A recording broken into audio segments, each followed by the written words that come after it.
मुस्कान और साहिल का बचपन का प्यार, सौरभ के कत्ल की डरावनी साजिश। प्यार में अंधी मुस्कान ने अपने ही पति के साथ जो किया सुनकर कांप जाएगी रूह। सौरभ के टुकड़े टुकड़े कर छुपाने की साजिश, मेरठ की दिल दहला देने वाली वारदात। प्यार, धोखा और हत्या की ऐसी कहानी सामने आई जिसने सबको झकझोर कर रख दिया। मुस्कान और साहिल 8वीं तक साथ पढ़े।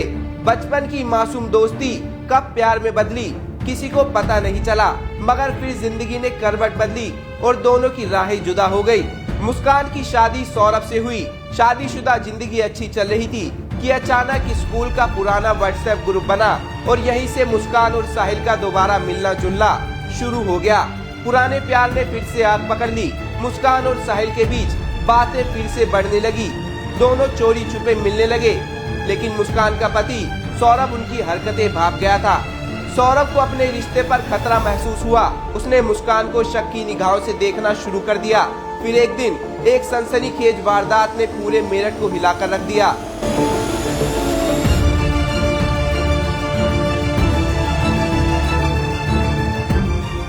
मीडिया रिपोर्ट्स के मुताबिक दोनों बचपन से एक दूसरे को जानते थे, साथ खेले, साथ पढ़े। ब्रह्मापुरी के विवेकानंद स्कूल में दोनों 8वीं तक साथ पढ़ चुके थे। फिर स्कूल बदल गए, रास्ते अलग हो गए और दोनों की जिंदगी आगे बढ़ गई। सालों बाद सोशल मीडिया ने उन्हें फिर से मिला दिया। कहानी अब सच में एक बड़ा मोड़ लेने वाली थी। मुस्कान शादीशुदा थी, लेकिन सौरभ लंदन जा चुका था। यहाँ मुस्कान अकेले रहती थी। इसी बीच साहिल से उसकी बातें और मुलाकातें बढ़ती गई। वो मेरठ के बाजारों में मिलने लगे, साथ घूमने लगे। फिर ये दोस्ती इश्क में बदल गई। धीरे धीरे साहिल मुस्कान की जिंदगी का हिस्सा बनता गया। यहाँ तक कि इतना हुआ कि उसका घर में आना जाना भी शुरू हो गया था। साहिल की आर्थिक स्थिति अच्छी नहीं थी, इसलिए उसका खर्च मुस्कान ही उठा रही थी। मुस्कान ने उसे कई बार नशे के लिए भी पैसे दिए।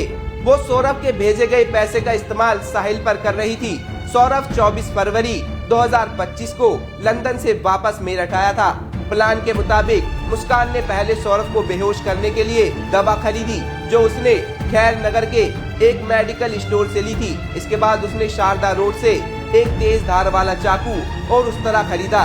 26 फरवरी की रात मुस्कान ने सौरभ को नशीली दवा देकर बेहोश कर दिया।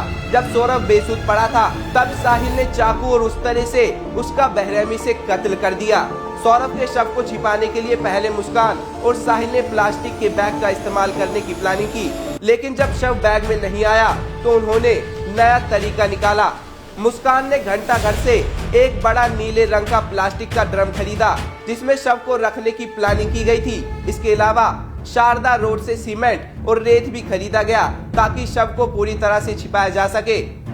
इसके बाद दोनों ने शव के टुकड़े किए और ड्रम में भरकर ऊपर से सीमेंट का घोल डाल दिया। इसके बाद दोनों घूमने के लिए शिमला और मसूरी चले गए। यहाँ मुस्कान ने शातिरपना दिखाया।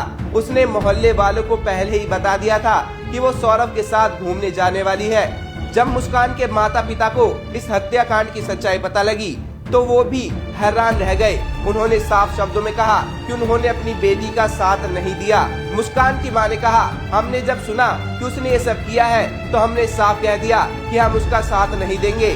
सौरभ बहुत अच्छा लड़का था और हमारी बेटी से बहुत प्यार करता था। साहिल के घर की दीवारें साधारण नहीं है, जो एक सनकी तंत्र मंत्र में डूबे खतरनाक इंसान के मनोविज्ञान को दर्शा रही है। पुलिस जब इस मकान में दाखिल हुई तो उन्होंने वहां ऐसी दीवारें देखी जो किसी अंधेरे रहस्य को समेटे हुए थी। भगवान भोलेनाथ की फोटो लाल और काले रंग से उकेरे गए, रहस्यमय तांत्रिक चिन्ह और अंग्रेजी में लिखे कुछ अजीबोगरीब वाक्य। ऐसा लग रहा था जैसे ये कमरा किसी साधारण व्यक्ति का नहीं, बल्कि किसी खतरनाक सिद्धि साधक का है या हत्यारे का हो। पुलिस को लग रहा है कि साहिल सिर्फ हत्या तक सीमित नहीं था, बल्कि वो अंधविश्वास और काले जादू का भी अंधभक्त है। इस बात का हमेशा ध्यान रखें, प्यार, भरोसा और वफादारी, इन तीनों में से जब कोई एक टूट जाता है तो अंजाम खौफनाक होता है। इस वीडियो में हमने सौरभ हत्याकांड से जुड़ी सभी परतें खोली। अगर आपको ये वीडियो पसंद आया तो वीडियो को लाइक, सब्सक्राइब करके हमारे साथ जुड़े रहें। मैं आपके साथ Pawan Kumar Kohli, news desk, action India live.